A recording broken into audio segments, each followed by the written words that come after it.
I'm David Bruce. I've watched a lot of The Joy of Painting with Bob Ross in my life, and so I think conceptually I'm a bit of a painting expert, but we're going to put that to the test today. I think I will fail miserably at my very first painting, but I wanted to share in that failure with you. I, of course, will take all the responsibility. So, I've got my 16 by 20 inch canvas sideways to fit the television screens. We've moved on from the 4:3 aspect ratio, so actually, never mind, this is 18 by 24 inch. That was a total lie. I apologize. I was convinced to do this. But we've turned it sideways, so it more fits the modern television or computer screen or phone or smartwatch you may be watching this on. So, that being said, let's get right into it. This is, of course, a double prime pre-stretched canvas with a nice even coat of liquid white applied, as you are supposed to. I did that off camera, though, because that's boring. So, we're going to take, let's see. The first thing that I want to do in my world is take just a little bit of blue here. We're going to stretch that out along. Now, I only have two cameras for two camera angles here. So we're going to pull this blue out along the palette, and we're going to tap the brush and just get some right in the end of the brush there. Now, here goes nothing. We're going to start up in the corner, and we're going to start dancing in a sky using our crisscross strokes. Let's get a little more of the blue on there. Pull that down a little more blue. I want that darker. And we'll just start bringing in the sky. Now, I don't have the exact colors. In fact, I will run the colors across the screen so that you know which colors I am using. I am not using phthalo blue, as Bob Ross might. I am using, what is it? Ultra blue, because I am an ultra painter. I'm a little more high energy, you may have noticed, than Bob Ross is. So, we're going to dance in our sky from the other corner here, using those X's once again.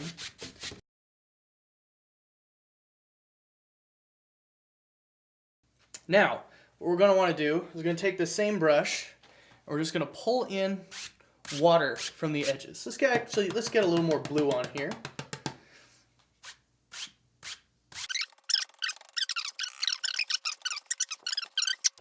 Here's our sky and our water. Now, we're going to have a little bit of fun. And I'm actually going to set the palette down. Bob Ross is a bit of a master. He doesn't have to do that. I'm going to clean the brush here. So we're just going to dip it in odorless paint thinner, as he always does. Because Bob Ross is a man with normally functioning olfactory senses. So he doesn't want to, that's how you smell and taste. So, I have a little waste basket down here with the broom to an old rake. It's not an old rake. I bought it new and it broke. So I'm going to... That is fun, as he says it is. So, at this point, this is so much fun. Oh, I left a paint tube with my utensils, or tools, as we call them in the biz. So, I'm going to take a fan brush, and we're going to put that into a bunch of titanium white. We're going to load the brush with titanium white. Load the brush. I believe this is how it's done. I'm going to load that brush with titanium white. Pull out just a little bit there. And we're going to, got to make a decision here, put in some clouds.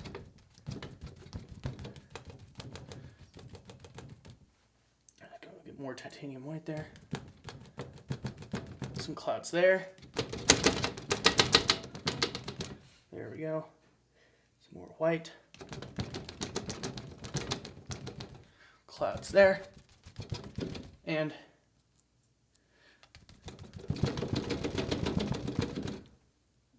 you get a lot of paint, I guess you need. I didn't realize you need quite this much.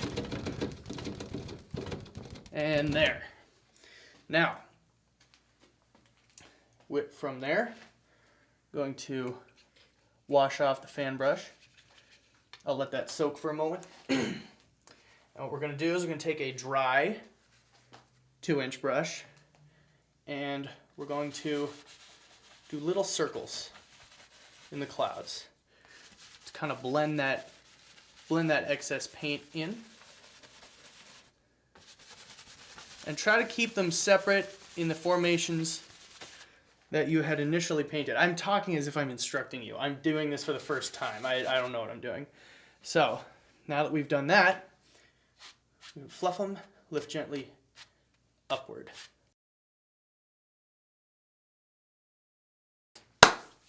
Now, we're going to take some of the blue and some of this brown, and we're going to mix that.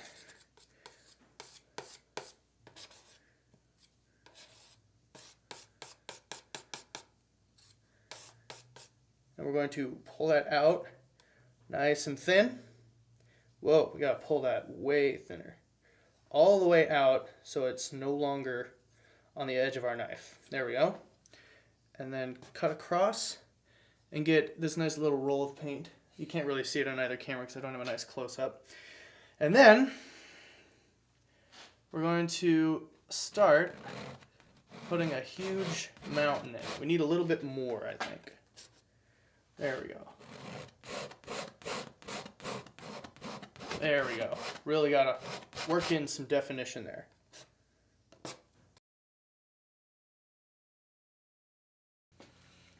We will take our 2-inch brush, which has a little bit of paint in it, so we actually need to wash it again real quick. It has paint in it from when we put paint in it earlier. So now,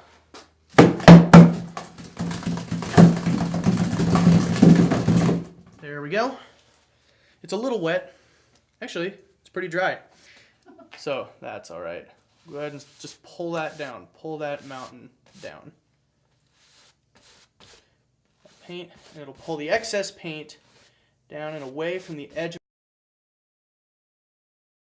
Now we want to figure out, where does the mountain, I haven't looked at the camera. Hi, how's it going? We want to figure out how to make our mountain nice and, what am I saying? We want to figure out where we want the light to be hitting and where we want there to be shadows. And that is kind of the fun of this, because we pull the titanium white out nice and flat and take a little roll of paint, and then this is the moment of truth. Actually, I should probably have it, no, right here. Very lightly pull it.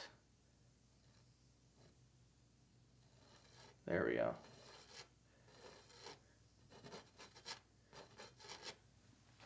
Let's try that again over here. I'd like this to be a facing side.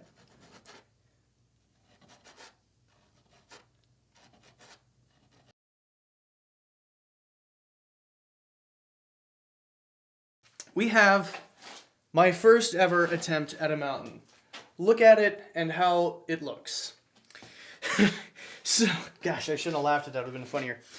So now, what I think I would like to do is I think I need to mix some color.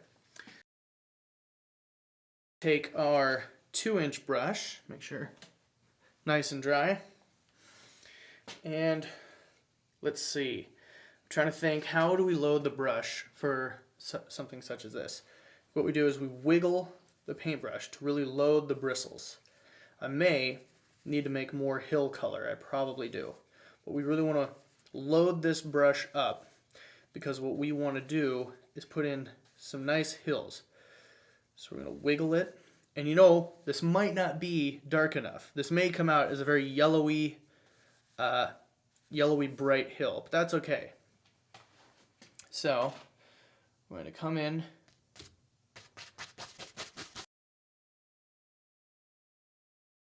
get that. Oh, we've lost a light.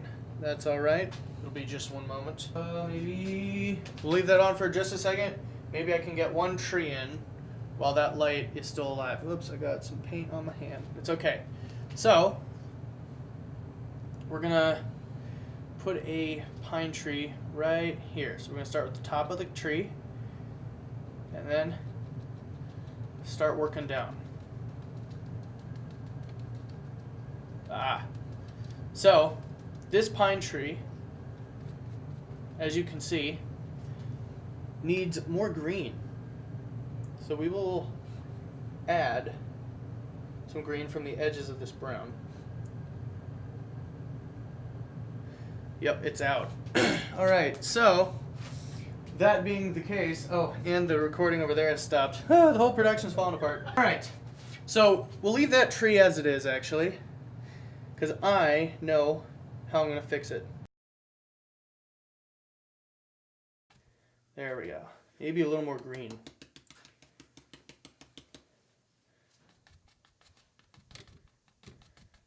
There we go. That's a lot more. The color I was hoping I would get. Ooh, some greens in there as well. Let's get a couple on that side, but we want that side to be darker. Just cover this in grass.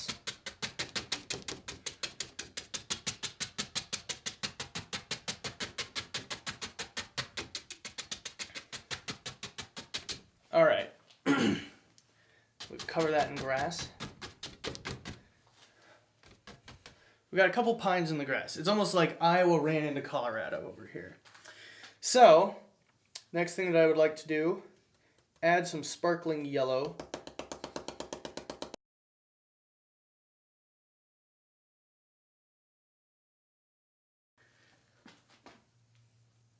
And we'll get some nice dark trees all the way across what will be a shoreline. And I remember now how to define that shoreline out.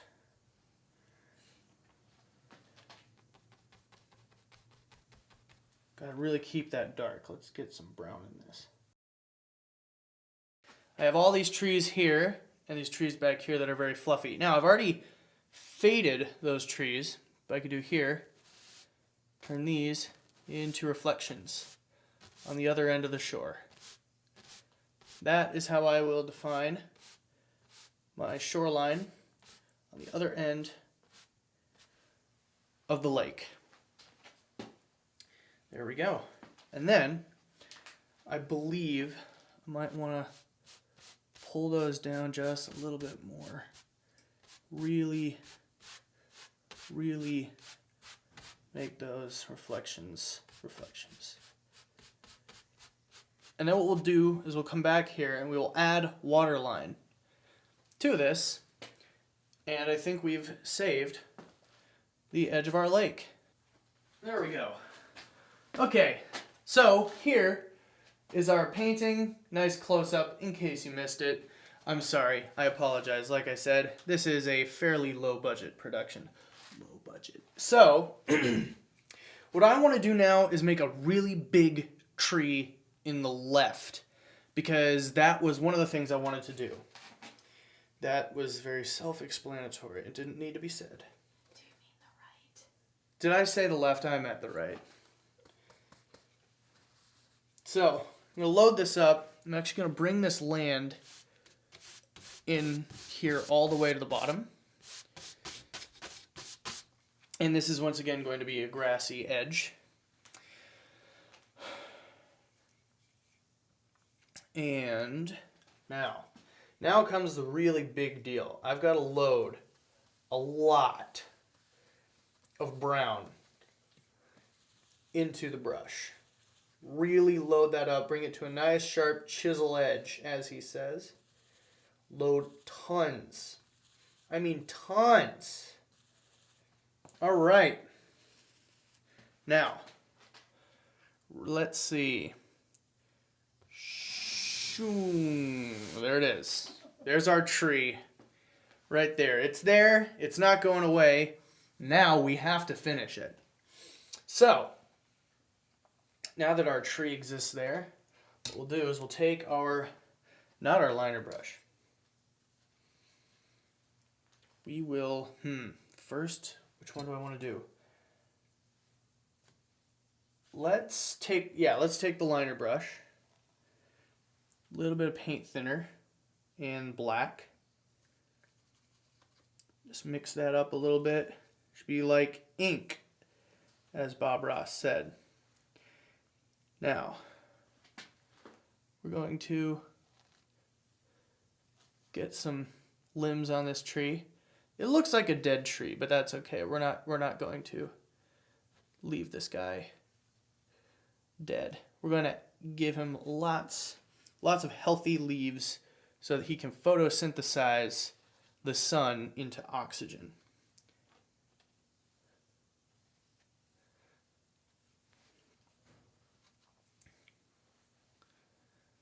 There we go. Nice. And now we're gonna wash off the liner brush, get some of that dark color out of it.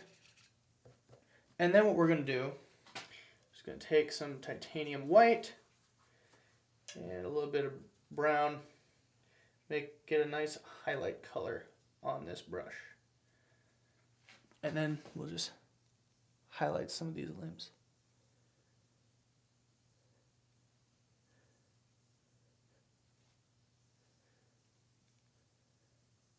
There we go. It doesn't have to be perfect. If that was the case, I never would have tried this because it's never going to be perfect. All right, now we want to add some highlight to the tree.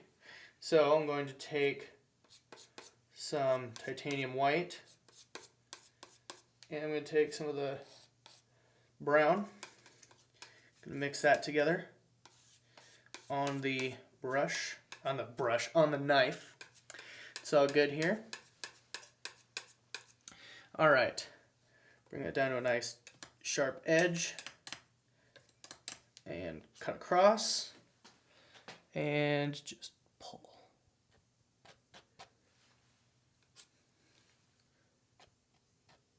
Touch and pull, touch and pull. There we go. Now our tree has some highlight on it. All right, now we want to add some beautiful leaves. So the first thing I'm going to do is wash all of this brown that I loaded into my 2-inch brush out of it. Unfortunately, the paint has served its purpose well and has reached the end of its usable life cycle. Much like a car at 300,000 to 400,000 miles. I'm going to wiggle that into the brush. Really try to get a lot of that color in there. Tap it out to kind of fray the edge. And now,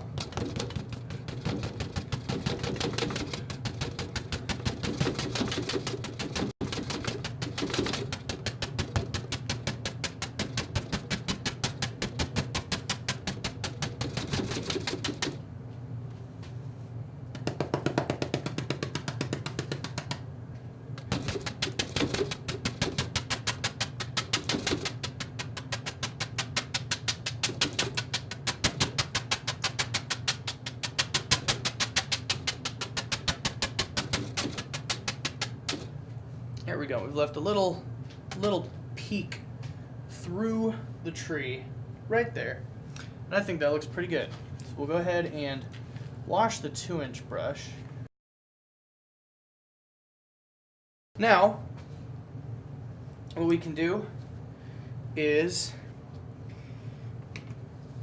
we could take that same color and then tap it into some green, which will definitely overtake and dominate the yellow. But the yellow brightens the green just a little bit, I have started to learn. Want that darker.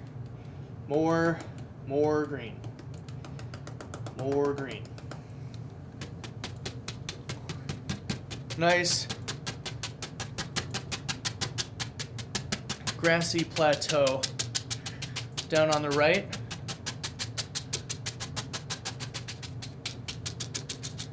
bring that all the way down the bottom canvas there.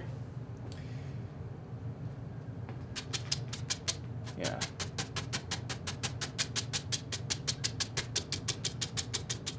Down even further. You know what we'll do? I have an idea, and I don't believe I've ever seen this before. Maybe it has been done. This is an original thought. And perhaps it'll be a good idea, and maybe it'll be a bad one. But you know what? We'll try it. We have got our lovely tree, our pines over here, but this tree, I would like a little more purpose. So I'm taking permanent red, I'm just going to spin that into my liner brush. I'm going to add just a few red dots in this tree, and those are apples. This is an apple tree. It's a bit big, I believe, for an apple tree, but that's okay. A couple on the ground. Maybe there's one floating in the water. Nah, let's not do that. This is an apple tree, and it is ready to be picked. There we go. I think we've got some nice apples hanging around in our tree. In our apple tree. Alright. Wash that liner brush out. I just picked up some more paint off of this paper towel here, which is quite messy. There we go. So, we have our apple tree. We have, actually, what we should do, we should highlight those apples.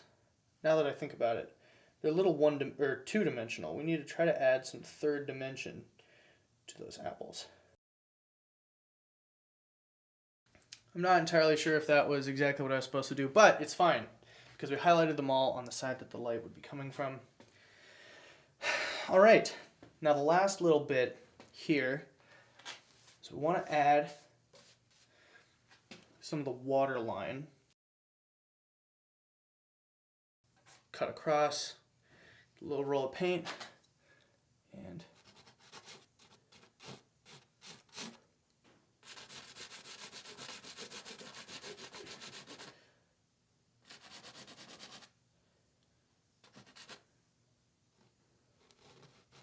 there we go.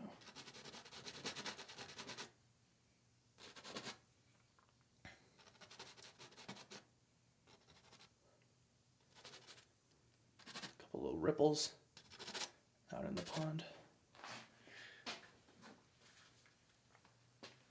And that looks like we almost have a finished painting here. One thing, of course, is missing, and that is the signature. So we've got our liner brush here. How do I want to sign this?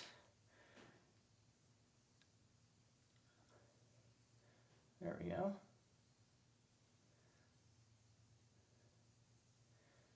Yeah. We'll just initial it. ... underline.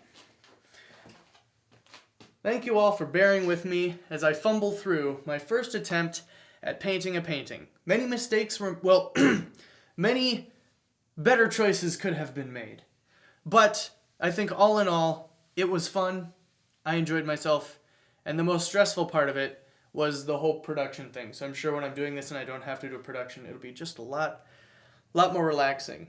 If anybody has the opportunity, this was expensive, but I recommend it. It's actually really fun, and I made this. I can look at this once it dries. I can look at it before it dries, but I can take this once it dries, show someone and say, this is something that I made. So, from the basement of my house, just want to say happy painting and God bless.